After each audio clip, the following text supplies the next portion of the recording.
He was just 14. Quiet, average, invisible. Every morning he told himself, tomorrow I'll change. Tomorrow he'd study harder. Tomorrow he'd wake up earlier. Tomorrow he'd stop wasting time. But tomorrow never came, until one day it did, in the most painful way possible.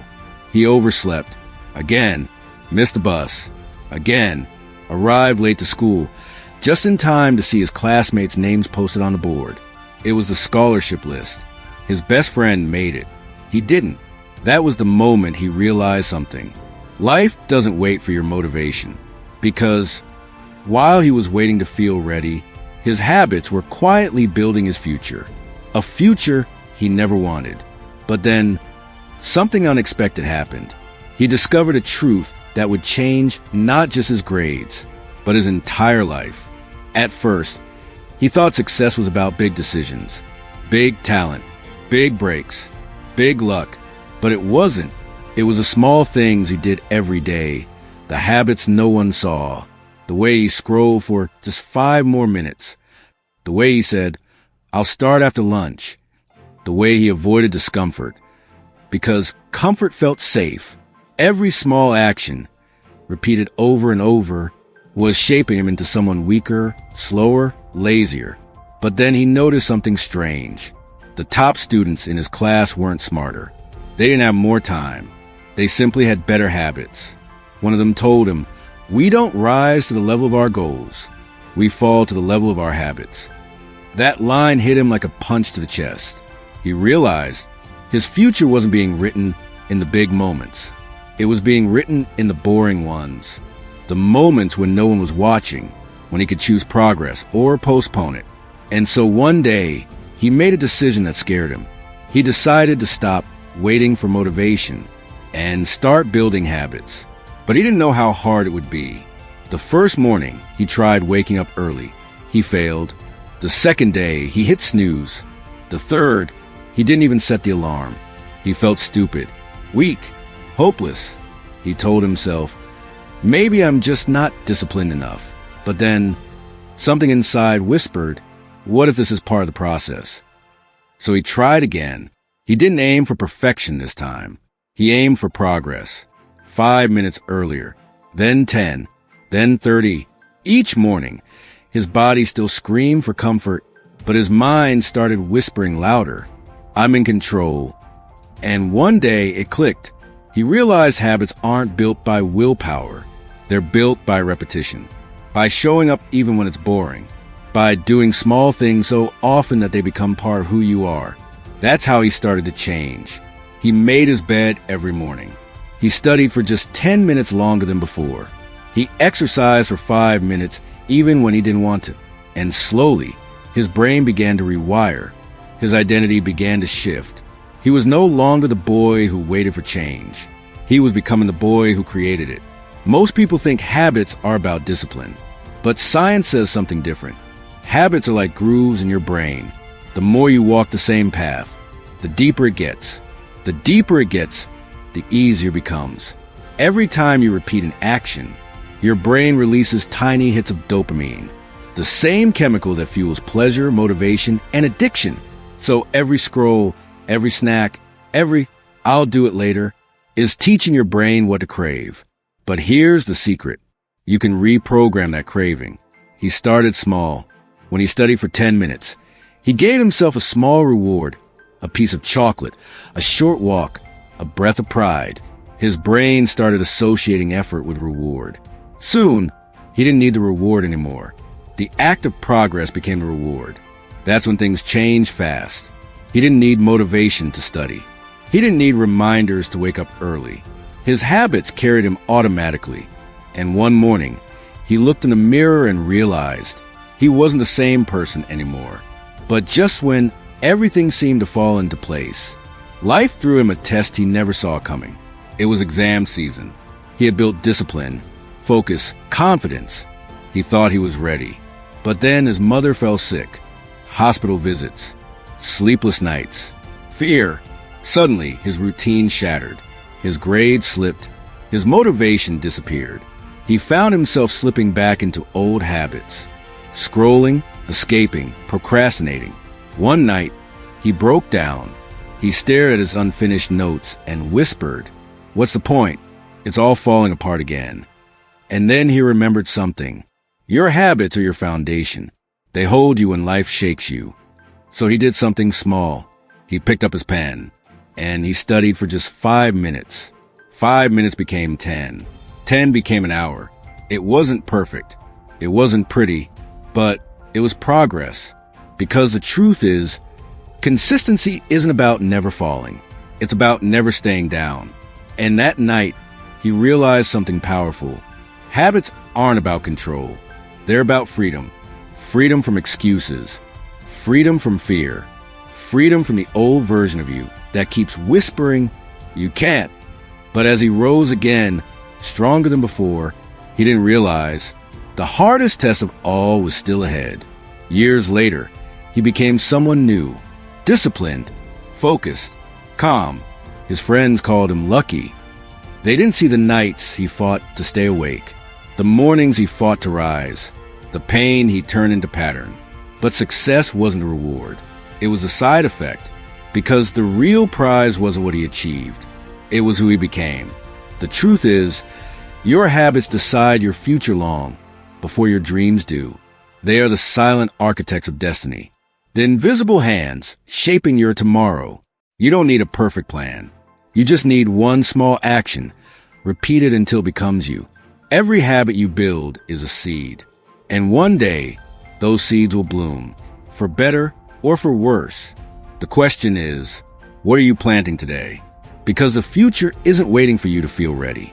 It's already being built in the choices you're making right now.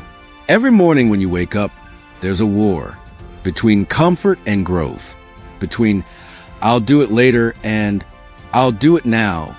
And every choice you make is a vote for the person you'll become. So when you feel lazy, remember this: you're not fighting to finish a task. You're fighting to protect your future. Every small habit, every repetition, is either pulling you closer to your dream or pushing you further away. You don't need to be perfect. You just need to be consistent. Because consistency beats intensity every time. The ones who win aren't the ones who start strong. They're the ones who stay steady. So ask yourself tonight, what will your habits say about you a year from now? 5 years from now? 10? Because your future self is watching, waiting, hoping you'll make the right choice today. If this message hits you, don't just nod and move on. Do something small. Make your bed. Read 1 page. Exercise for 5 minutes. Just one act that says, "I'm in control," because the person you become depends on the habits you build when no one's watching. And if you start now, you look back one day and whisper, "That's where everything changed." But remember this: change doesn't happen in a day. It happens daily, because your habits decide your future. He thought the hardest part was over.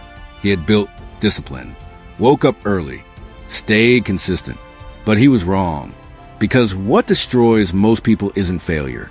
It's comfort. It sneaks in slowly. You don't notice it at first. One day off becomes 2. 2 becomes a week. And soon, the fire that once burned bright is barely a spark. He didn't see it coming. One morning, he slept in. "I deserve it," he told himself. The next day, he skipped the gym. "I'll make it up tomorrow." A week later, he was back to where he started, comfortable but empty. And that's when he learned the cruel truth. Comfort doesn't feel like an enemy until it's too late. But then, something snapped. He found himself asking one question that would change everything. What if comfort is the real trap? Comfort is seductive. It tells you you're okay where you are. It whispers, "You've done enough." But behind that whisper lies a hidden prison. Because every time you choose comfort over progress, you trade your future for temporary peace. He realized comfort had a pattern. It always showed up right after a small win. Finish one big task, you've earned a break. Made progress for a week, you deserved a rest. And slowly, without realizing it, his brain started associating effort with exhaustion. He didn't feel like working hard anymore. He wanted reward without repetition. growth without grind. But then he saw something that shook him. It was a random afternoon. He opened his phone, scrolling through old photos. He saw a picture of himself from a year ago. Tired eyes, uncertain smile, average everything. And he remembered how hungry that boy was, how much he wanted change. Then he looked in the mirror. He was stronger now, sharper, more confident. But something felt off. He had lost his hunger. That realization hit like cold water. Because sometimes success can be more dangerous than failure. Failure hurts. You learn, you grow, you fight back. But comfort? Comfort lulls you to sleep. It convinces you to settle. And he realized, if you don't keep climbing, you start sliding. There's no neutral in growth. You're either moving forward or backward. So he made a choice that day. He decided to fight comfort like an enemy. He built a new rule: do one thing that scares you every day. At first, it was small. Cold showers, speaking up in class, finishing a task before checking his phone. Each time he won one of those battles, he felt stronger, not just in body, but in will. Because the secret isn't avoiding comfort. It's training yourself to find comfort in discomfort. He discovered something powerful. Your brain adapts to the standards you set. When you raise your standards, your brain catches up. When you lower them, your brain follows too. So he stopped asking, "What do I feel like doing?" and started asking, "What would my future self thank me for?" That one question became his compass. But then something strange happened. The more progress he made, the more resistance he felt. He noticed it every morning. That quiet voice: "You've done enough. Take it easy today. No one will know if you skip once." At first, he argued with it. Then he tried to ignore it. But it kept coming back until he finally realized the truth. That voice wasn't his enemy. It was his old self, the version of him that loved comfort, that hated effort, that feared failure. And it wasn't trying to destroy him.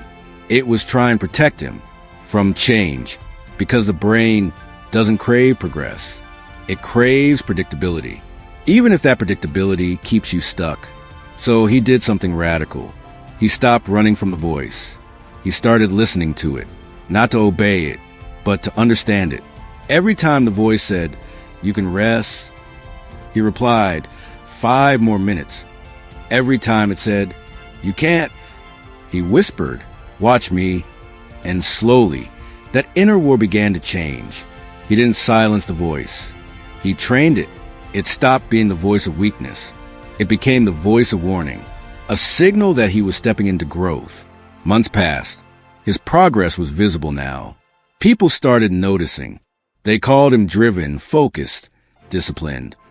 But what they didn't see were the moments of quiet war, the late nights when his mind begged to rest, the mornings when his body refused to move, the weekends he wanted to give up and disappear. Every time he thought he'd mastered his habits, life tested him harder. One night, he hit his breaking point. He sat at his desk, exhausted, eyes heavy, and thought, maybe this isn't worth it. He almost quit, almost closed the book, almost surrendered to comfort. But then, he remembered where he came from. The boy who missed the scholarship. The boy who waited for motivation. The boy who wanted change but never acted. He realized something. The pain of staying the same will always be greater than the pain of growth. And that night, something awakened inside him, a quiet, relentless determination. He began to see his habits differently. They weren't chores anymore. They were proof. Proof that he could do hard things. Proof that he could control his destiny. He started waking up before the alarm, not because he had to, but because he wanted to. He found joy in the repetition, peace in the struggle, and purpose in the pain. His life didn't transform overnight, but day by day, his habits built walls of strength inside him, walls no comfort could break. And that's when it hit him. He wasn't fighting against comfort anymore. He was fighting for his future, because every act of discomfort was an act of love for his future self. Every discipline was a gift to the person he was becoming. That's how growth works. It doesn't happen with one giant leap. It happens with thousands of small steps no one sees. Every person has two paths before them, the path of comfort and the path of progress. The path of comfort feels good now, but leads to regret later. The path of progress feels painful now, but leads to freedom later. You have to choose every day, every hour, every moment. Will you feed your comfort, or will you feed your future? Because your habits don't lie. They are the truest reflection of who you are becoming. And when it feels hard, when the temptation to stop is loud, remember this. You are one more repetition away from becoming unstoppable. Starting today, do one thing that makes you uncomfortable. Not big, not flashy, just one small thing that forces growth. Because every time you push against comfort, you expand what's possible. And one day, you'll look back and realize those tiny uncomfortable moments built the strongest version of you. But this isn't the end of the story. Because what happens after you in the war with comfort is a battle even harder. The battle with distractions. They don't fight you with fear. They fight you with noise. And that's where the next chapter begins. It starts small. A notification, a buzz, a swipe. You tell yourself, just 5 minutes. But 5 minutes turn into 50. 50 turns into hours. And before you know it, another day disappears. Not stolen by failure, but by distraction. He thought he had conquered laziness. He thought he had mastered discipline. But now he faced a new enemy. One so quiet, so ordinary, that most people never even notice it's destroying them. He didn't lose focus all at once. He lost it in tiny fragments. A scroll here, a click there, a thought that wandered too long. Until one day, he realized something terrifying. Distraction isn't just wasting your time. It's reprogramming your mind. He started noticing patterns. Every time he felt bored, he reached for his phone. Every time he felt anxious, he scrolled. Every time he felt stuck, he escaped. He wasn't using the phone anymore. The phone was using him. The algorithms weren't random. They were weapons. They learned his patterns, his fears, his weaknesses. They knew exactly what to show him to keep him hooked. A funny video, a motivational clip, a shocking headline. Each one feeding his brain another hit of dopamine. He wasn't lazy. He was hijacked. And that's when he realized you can't build focus in a world designed to break it. But then he met someone who would change everything. It happened by accident. He was in the library, trying to study, but his attention drifted like smoke. An older man sat nearby, quiet, steady, reading a worn-out book. After a while, the man looked up and said, "You're losing the fight, aren't you?" He was startled. "How do you know?" he asked. The man smiled. "Because I lost it once too." The man introduced himself as Gideon. He wasn't rich, but there was something powerful about him. A calm, focused energy that filled the room.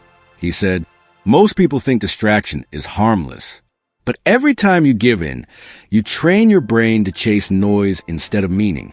And one day, you wake up unable to focus on anything that truly matters." The words hit deep. Gideon leaned in and whispered, "Do you know what focus really is? It's not attention. It's loyalty. Loyalty to what matters most." That sentence changed everything. He decided to test it. For 1 week, he turned off all notifications, deleted every app that stole his time. No scrolling, no aimless YouTube, no digital noise. Day 1 felt impossible. His fingers twitched. His mind raced. He kept reaching for a phone that wasn't there. Day 2, the silence felt unbearable. No constant stimulation, just him and his thoughts. But by day 3, something strange happened. He started to feel awake. His thoughts became sharper, his mind quieter, his energy clearer. He realized focus isn't something you find. It's something you build by starving distraction. And then he noticed something miraculous. He began to enjoy boredom. Boredom, the very feeling he used to run from, became his greatest weapon. Because in silence, he started thinking again, deeply, creatively, clearly. He started writing ideas in a notebook instead of scrolling. He reflected on his goals. He reconnected with his why, He realized distraction had stolen more than his time. It had stolen his ability to dream. And when he removed the noise, the dreams came rushing back. The ideas, the purpose, the hunger. That's when he understood. Distraction isn't about losing minutes. It's about losing meaning. But as he built focus, the world around him started pushing back harder. Friends said he was too serious. People mocked his silence. They called him boring for choosing books over endless entertainment. Even his own mind rebelled, tempting him with curiosity. What if you're missing something? What if something exciting is happening right now? But he stood firm because he realized the truth. What most people call FOMO, fear of missing out, is really the fear of missing meaning. He didn't need constant updates. He needed constant direction. And every time he won the battle for focus, he felt something powerful inside. Self-respect. He was no longer a slave to the screen. He was the master of his attention, and that made him dangerous. Because in a distracted world, a focused person becomes unstoppable. With focus came momentum. He began working in deep, silent blocks. No phone, no music, no noise. Hours flew by like minutes. Tasks that used to feel impossible now felt natural. He wasn't forcing effort anymore. He was flowing through it. He discovered something magical. When you give full attention to one thing, the world bends to your will. He finished projects faster, learned new skills, became sharper, calmer, more alive. He was no longer reacting to life. He was creating it. But one night, as he sat working late, a message popped up on his old phone from someone he hadn't spoken to in years. And that message would shake the world he built. The message read, "Hey, it's been a long time. I've got something you need to see." It was from Desmond, his old classmate, the one who had once outperformed him. Attached was a video. He hesitated, then pressed play. It showed a new business. A startup Desmond had built. The logo, the success, the investors. He felt a flicker of jealousy, then guilt, then confusion. Because for a moment, he felt his focus shatter. His brain whispered, "You're falling behind." That night, he couldn't sleep. He realized focus isn't something you win once.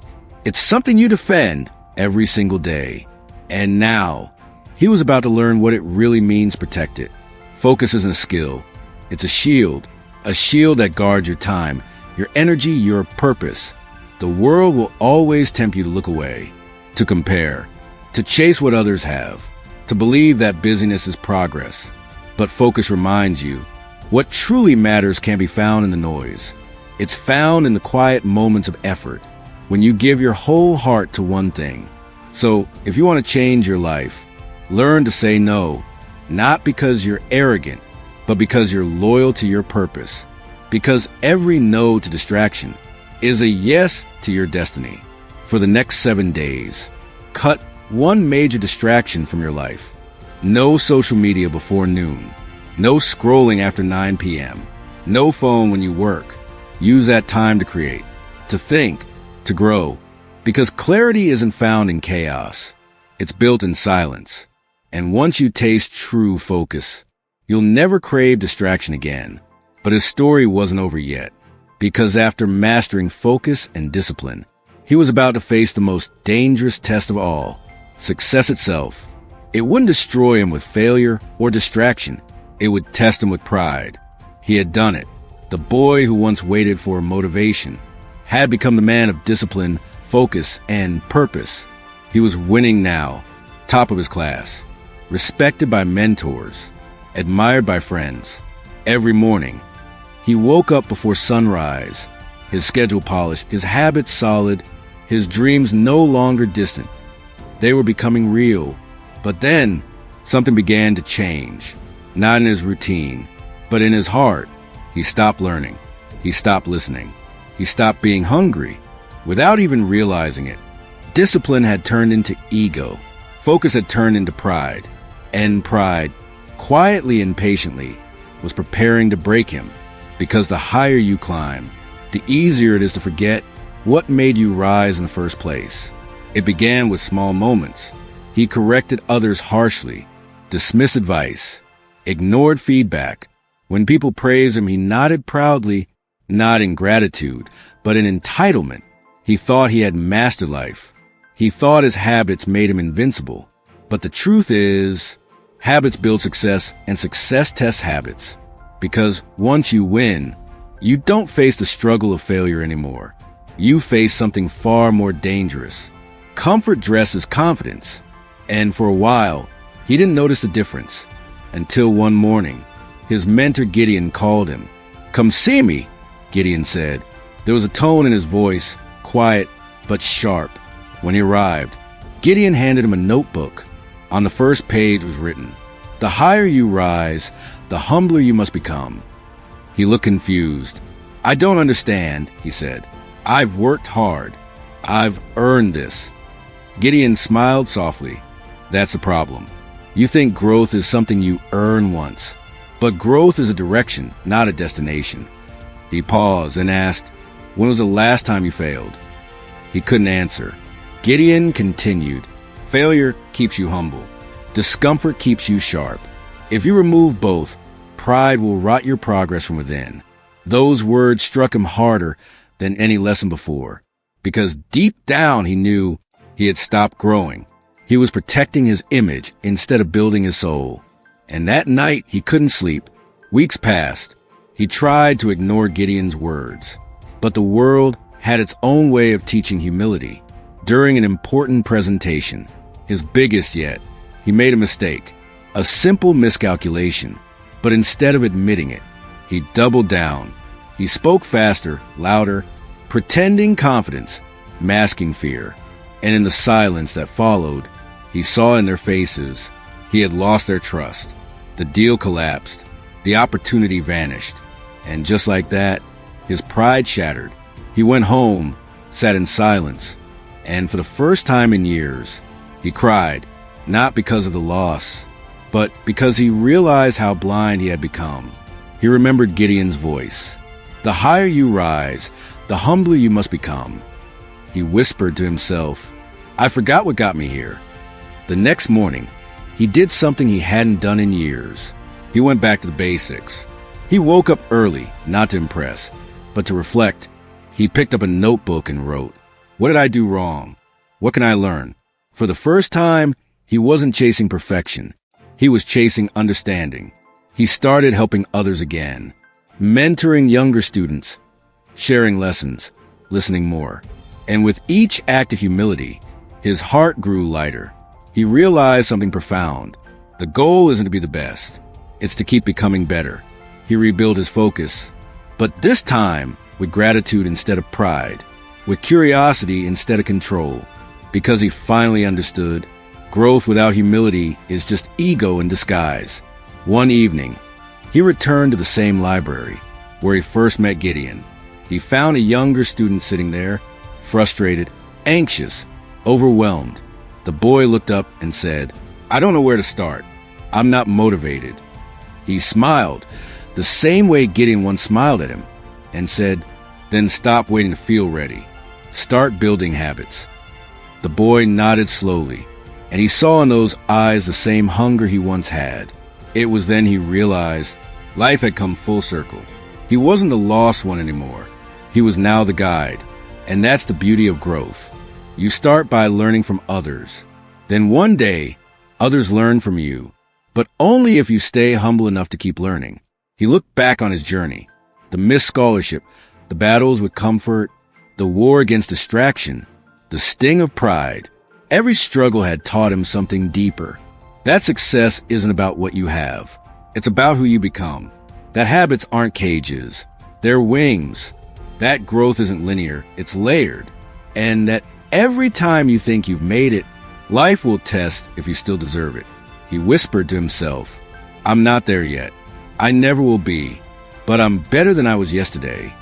And that realization wasn't defeat. It was freedom, because humility isn't weakness. It's the strength to stay a student forever. Here's the truth. Your future won't be decided by luck or talent or opportunity. It will be decided by your habits. The habits you build in silence. The choices you make when no one's watching. The attitude you carry when success tempts you to forget. Your habits shape your focus. Your focus shapes your discipline.